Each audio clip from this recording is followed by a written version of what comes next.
આગળ વાત કરીએ કુરાન પઢાવવાની આડમાં હવસને સંતોષવામાં આવી છે। મૌલાનાએ સગીર વિદ્યાર્થી સાથે સૃષ્ટિ વિરુદ્ધનું કૃત્ય કર્યું।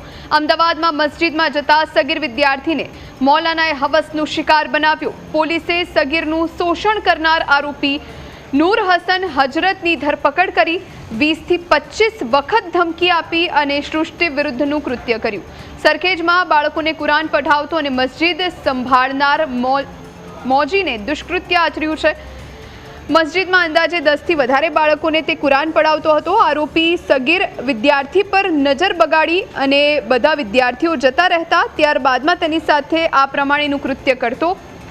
1.5 વર્ષમાં 20 કરતાં વધુ વાર સગીર સાથે સંબંધ બાંધ્યાનું પોલીસ ફરિયાદમાં નોંધાવ્યું છે। મૌલાના સગીરને ધમકાવતો હતો કે કોઈને કહીશ તો ક્લાસમાં સજા આપીશ અને માર મારીશ। થોડા દિવસ પહેલા 11 વર્ષીય સગીરને પેટમાં દુખાવો થતા સમગ્ર મામલો સામે આવ્યો। હોસ્પિટલ લઈ જતા તેના પિતાએ તેને દબાણપૂર્વક પૂછતા સગીરે મૌલાનાની કરતૂત કહી દીધી, જે બાદ સગીરના પિતાએ ફરિયાદ કરતા સરખેજ પોલીસે તેને ઝડપી પાડવાની કાર્યવાહી કરી।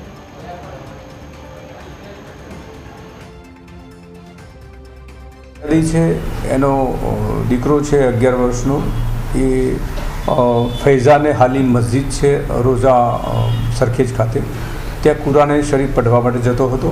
તો ત્યાં કુરાને શરીફ પઢવાની કામગીરી કર્યા પછી એના જે ભણાવનાર હતા નૂર હસન મોહમ્મદ ઇબ્રાહીમ હજરત, એને પછી રોકી દેતા અને એની સાથે સૃષ્ટિ વિરુદ્ધનું કાર્ય કરતા હતા।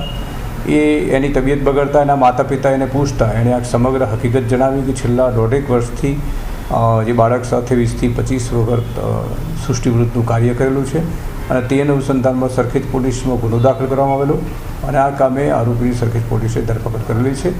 તપાસ હાલમાં ચાલુ છે।